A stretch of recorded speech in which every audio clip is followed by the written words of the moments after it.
go. Dude, my legs look good in that picture. Coming off best year of my career, I was running our conditioning test and I ruptured my right Achilles tendon. I was in shock at first. That was a laser beam. First time in my life that I'd ever had surgery. Having the minimally invasive repair allowed me to weight bear a little bit quicker than the traditional open repair.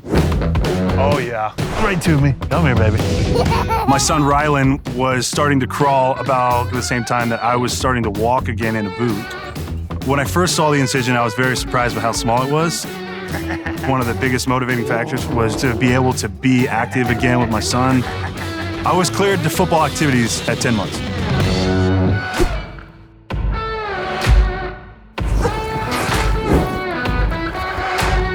I'm able to be there as a teammate, That was money.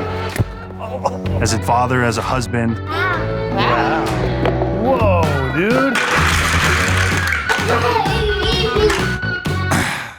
I'm just glad to be back playing football.